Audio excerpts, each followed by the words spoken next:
Good afternoon, everyone, to the members of this honorable court. May it please the court. Simple lang po ang isyong kinakaharap natin ngayong hapon na ito. Pero napakabigat. Bubuksan ba natin ang pinto ng katotohanan o haharangin ito? Ang hiling ng prosecution ay mailabas ang buong katotohanan so that this court may know the truth, the whole truth, and nothing but the truth, and make its decisions based on that. That is why we have requested the issuance of subpoena duces tecum for the bank records, tax records, and Anti-Money Laundering Council reports relating to Vice President Sara Duterte and her husband, Attorney Mans Carpio. Sa pamamagitan nito, may lalahad ang buong katotohanan tungkol sa mga alegasyon sa Article 2 ng Articles of Impeachment. Una, na pinayaman ni Vice Presidente ang kanyang sarili ng labis-labis sa kanyang legal na sahod at lehitimong kita bilang isang lingkod bayan. Pangalawa, na meron siyang mga ari-arihang hindi dineklara sa kanyang Statement of Assets, Liabilities, and Net Worth. At pangatlo, na habang siya ay nanunungkulan bilang Vice Presidente, nakibahagi siya sa negosyo, directly or indirectly, kahit ipinagbabawal ito ng ating konstitusyon.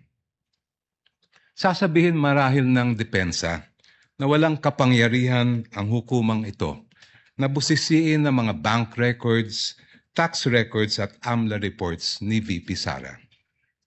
With all due respect, that argument is not only legally flawed, it is an affront to the authority of this honorable court. Kung tatanggapin po natin ang argumentong ito, hahayaan natin maliitin at insultuhin ang hukumang ito. The Constitution, Your Honors, please, vests this impeachment court with extraordinary powers. Tanging ang hukumang ito lamang ang may kapangyarihang magpasya kung ang mga pinakamataas na pinuno ng ating bansa ay karapat-dapat pa rin manungkulan. Because this power comes directly from the Constitution, no one, no person, no law, no administrative rule can limit or supersede it. I repeat, nothing and no one can handcuff this court's power to try and decide this impeachment case. Kahit ang bank secrecy law po ay sumusunod at tumatalima sa impeachment court. The law explicitly states, and I quote its pertinent portions, all deposits are hereby considered as of an absolutely confidential nature except in cases of impeachment. Walang kaduda-duda, may karapatan at kapangyarihan ng impeachment court na busisiin ang mga bank records ni VP Sara. Hindi rin po hadlang ang Data Privacy Act. The law itself affirms that confidentiality shall not apply, and I quote, should the personal information be needed pursuant to a subpoena duly issued. Muli, walang kaduda-duda. May karapatan at kapangyarihan ng impeachment court na ipasubpoena ang mga dokumento ni VP Sara Duterte. Pero sabi po ng kampo ni Vice President, irrelevant daw ang mga bank records, AMLAC reports at BIR records. Lalo na daw yung mga transaksyon na nangyari bago siya umupo bilang pangalawang Pangulo dahil wala raw itong kinalaman sa kasong ito. The prosecution respectfully but vehemently disagrees. Ayon sa report ng Anti-Money Laundering Council na isinumite sa Committee on Justice ng House of Representatives, the financial activity of Vice President Sara C. Duterte increased significantly starting 2007 when transaction values surged to 208.15 million pesos. According to this report, which is marked as Exhibit P-2-7-8, I quote, financial movements intensified between 2009 and 2013 with consistently high totals exceeding 400 million pesos, including notable peaks in 2009, 704.93 million pesos, 2010, 648.58 million pesos, and 2011, 597.15 million pesos. Si VP Sara po ay nanungkulan bilang Vice Mayor ng Davao City mula 2007 hanggang 2010. Naglingkod naman siya bilang Mayor ng Davao City mula 2010 hanggang 2013. From 2007 to 2013, ayon sa records ng AMLAC, lumampas sa 3 billion pesos ang kanyang financial activity. May kinalaman ba ito? Ito ba ay relevant sa Article 2 ng Articles of Impeachment, which alleges, among others, that VP Sara betrayed the public trust and culpably violated the Constitution when she amassed unexplained wealth manifestly disproportionate to her lawful income? Para sa prosecution, malinaw ang sagot. The Vice President's financial activity as Vice Mayor and Mayor of Davao City relates directly to the main fact in issue in this case, her fitness or unfitness to serve as Vice President. Let me explain. The framers of the 1987 Constitution added betrayal of public trust as a ground for impeachment, and I quote, to include all acts which render the officer unfit to continue in office. For this honorable court to determine whether VP Sara Duterte is unfit to continue in office, it must have a clear picture of the respondent as a public servant. Kailangan makita ng publiko at ng mga senator judge ang tunay na kulay ng vice-presidente at larawan ng kanyang buong pagkatao bilang isang lingkod bayan.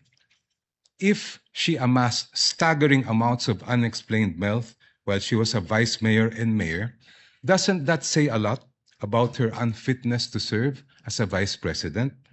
Isn't that relevant to the question this court must resolve at the end of this trial of whether or not the vice president betrayed the trust given to her by the people?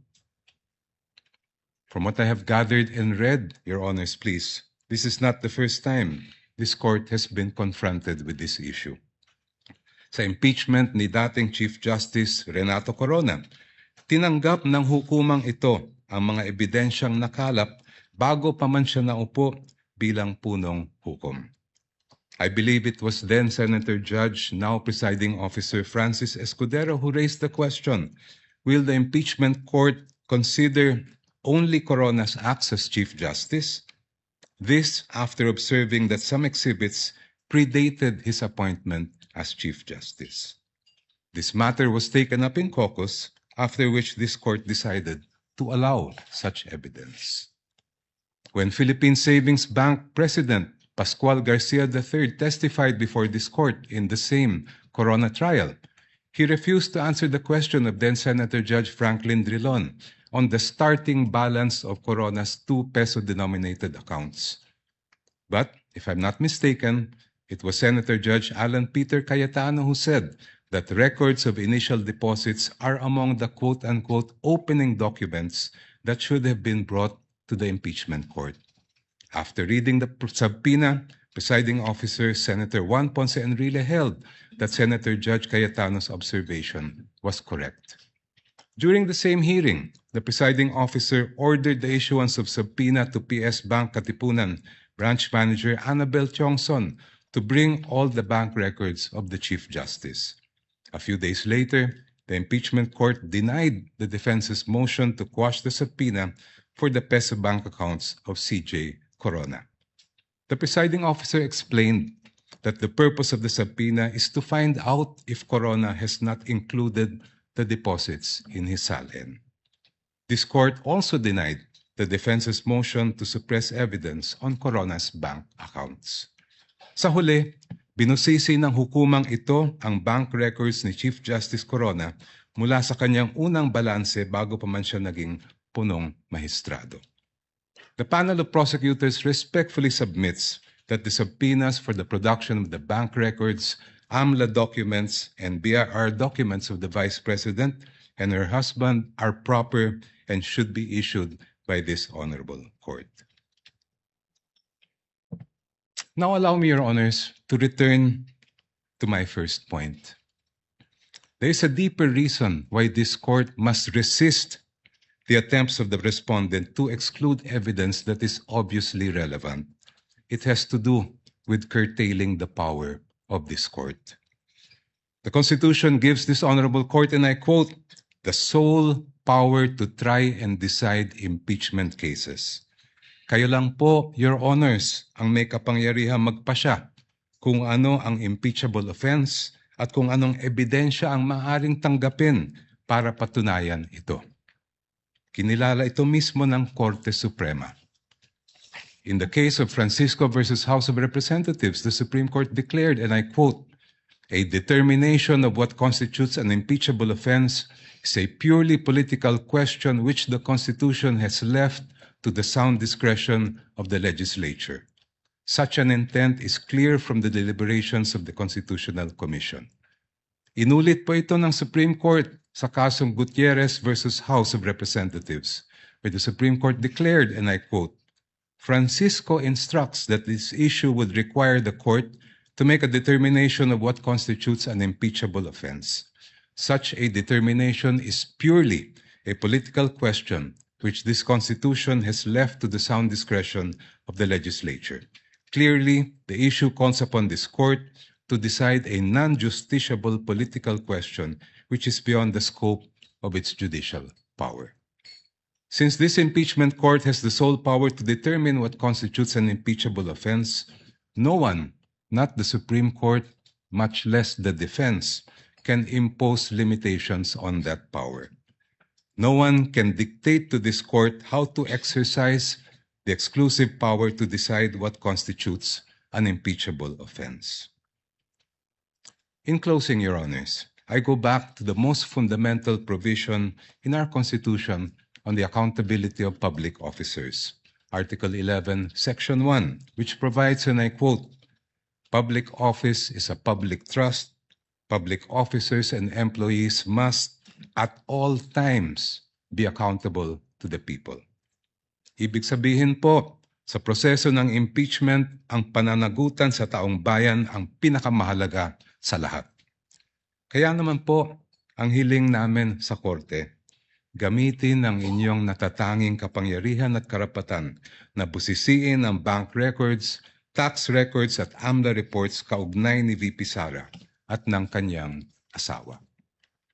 Sa ganitong paraan, Your Honors, madedesisyonan ninyo ang kaso base sa buong katotohanan.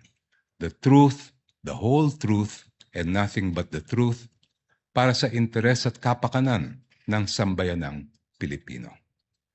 Before I close, if Your Honors, please, if I have whatever time I have left, may I request that it be credited to my rebuttal. Maraming salamat po. We will try to do that, Your Honor. You have 1 minute and 39 seconds. And if at all we do so, we shall equally credit it to the rebuttal, if any, of the Counsel for Respondents. Thank you, Your Honor. Attorney Powa, if you're ready, you may proceed with your oral arguments on the twin motions filed by the prosecutors. You may proceed, sir, when you're ready. Thank you, Your Honor. You have 15 minutes. Mr. Presiding Officer, Honorable Senator Judges, magandang hapon po sa inyong lahat. The issue before the impeachment court today is not whether you possess the power to issue a subpoena. The real issue is whether such power may be exercised in a manner that disregards due process and compels the production of documents and information beyond what is allowed by law. Your Honors, jurisprudence provides that for a subpoena to be valid, it must comply with twin requirements of 1, definiteness, and 2, relevance. Ibig sabihin po nun, dapat particularly describe po ang nasasaklaw ng subpoena at dapat may direktang kaugnayan sa ginagawang paglilitis. Your Honors, when a subpoena becomes oppressive, when it is unreasonable, and when it is merely issued for the very purpose that there is a hope that somewhere, somehow, something incriminating will come out, it ceases to be an instrument of justice. It becomes a weapon of a fishing expedition. And that is exactly what confronts this very court today. And that is why the defense has taken the position that the prosecution's requests must be denied. Allow me to explain, and let me begin with constitutional points. Our first point, Your Honors, due process. Impeachment is primarily a legal and constitutional procedure with political characteristics. It is sui generis, but it is not a purely political proceeding. Ibig sabihin po nun, the Bill of Rights, especially the due process clause, applies in all stages of the impeachment process. Your Honors, those are not my words. Those are the words of the Supreme Court in Duterte versus House of Representatives. And that is the law of the land. When we speak of due process, we offer a simple proposition that evidence must be present to support each and every accusation. Pero hindi po yon yung nangyari dito. Balikan po natin kung saan nagsimula itong proceeding na ito. I have here with me, Your Honors, copies of the Saballa and Cabrera complaints, both filed before the House of Representatives. Both accused the Vice President of allegedly amassing unexplained wealth, both with voluminous attachments, yet not one attached a document to support that accusation. Not a single financial transaction record, not even a single SALN. In fact, it was only after these complaints were filed, and more significantly, only after the respondent had filed her answer before the Committee on Justice, that committee started searching for evidence to somehow support these accusations through, again, the issuance of subpoenas. Your Honors, we objected then, and we are still objecting now, because with all due respect, the position of the defense is that is the very definition of a fishing expedition. Your Honors, in our legal system, it is not permitted to accuse now and then just look for proof later on. That is not how due process works. Hindi po dapat natin pinapayagan yan. Moving on to my second point, Your Honors, let's talk about relevance. It is our position that the requests of the prosecution are in fact fatally overbroad. Bakit po fatally overbroad? An impeachable offense is an act or omission committed while the public official is occupying an impeachable office, not before being elected or appointed to such position. Again, Your Honors, those are not my words. Those are the words of the Supreme Court in Duterte versus the House of Representatives. That is controlling, and that is the law of the land. Yet here, Your Honor, today, the prosecution is requesting for documents spanning almost 2 decades, almost 20 years, dating as far back as 2007. Your Honors, it is a fact na noong 2007, ang respondent ay vice mayor pa lamang. Definitely not an impeachable office, Your Honors. How is that relevant? It is the position of the defense that it is not.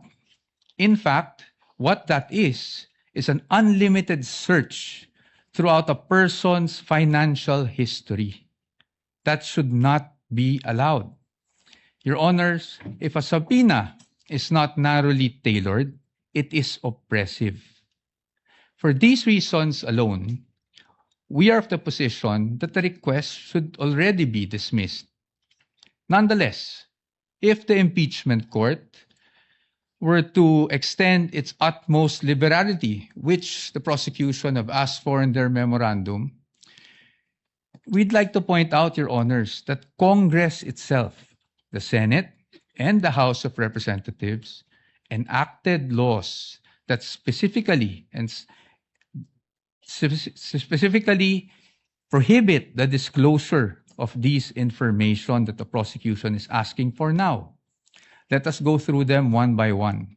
Let's start with RA 9160 as amended by RA 11521, which is the Anti-Money Laundering Act. Your Honors, the prosecution is asking for covered transaction reports, suspicious transaction reports, financial intelligence reports, again, spanning almost 2 decades. However, it is clear under Section 8A, which we are flashing on the screen right now, na bawal po yun. Disclosure is prohibited under this provision, Your Honors. It is in black and white. Meron po bang exception? Wala po. Impeachment is not an exception. Had Congress wanted to make impeachment as an exception, madali lang naman pong ilagay yun sa batas. Pero hindi po iyon nagawa.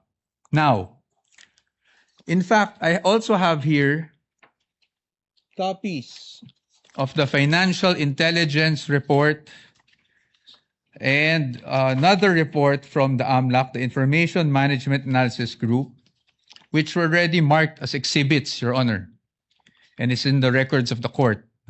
Exhibit D2-8-P1, where it says specifically that it should not be the information should not be used as evidence in formal proceedings, Your Honors. Clearly, Your Honors,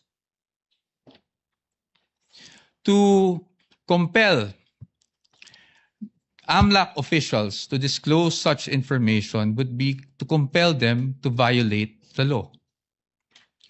Let's move on now to the tax records, Your Honors. Prosecution is asking for tax records, so let's look at the tax code. Section 270 of which criminalizes disclosure of taxpayers' information. Meron po bang exception sa batas na ito? Meron po, but it is limited. Kasama po bang impeachment? Hindi po. That is very clear. Again, Congress wanted to put an exception for impeachment. They could have easily done so, but they did not. Now, Your Honors, let's go to Bank Secrecy Law, RA 1405. The state policy has always been to favor the secrecy of bank deposits, Your Honors. Dito, while we recognize that impeachment is in fact an exception, Your Honors, we submit that this exception is not automatic. Meaning, hindi porket may exception for impeachment, pwede na kaagad natin buksan ang lahat ng bank records na hinihingi ng prosecution. Why? Because, Your Honor, this exception does not dispense with constitutional safeguards. It does not abolish the right to due process. So dapat po, meron pa rin tayong basihan. If you look at the articles of impeachment, wala naman po doon na nagsasabing yung sinasabing unexplained wealth coming from, even if it was an illegal activity, ay pinasok sa isang specific account. In fact, Your Honors, this exception does not automatically mean that we should permit a fishing expedition. Yun nga pong mga bank account numbers na nakaspecify sa request for the issuance of a subpoena, ang aming posisyon po dyan, yan po ay nakalap doon sa illegal disclosure, with all due respect, na ginawa ng AMLAC before the Committee on Justice. And then, Your Honors, they're also asking for the bank records of the spouse. Your Honor, the spouse is not an impeachable officer. And therefore, the spouse is not covered by this exception. Again, Your Honors, we should not allow this. In closing, Your Honors, the prosecution has repeatedly invoked accountability. Your Honors, we agree with them. No one is above the law. But in the same manner, no one must fall below or be outside the protection of the law. Impeachment is indeed a powerful constitutional tool. But Your Honors, impeachment is not a magic word or a magic wand that one can just wave to transform an illegal act into a legal act, to transform unlawful access to lawful access. That is not what the Constitution contemplates. That is not what the laws enacted by Congress contemplate. And that is not something that the Honorable Impeachment Court should allow. We submit, Your Honors. Thank you very much.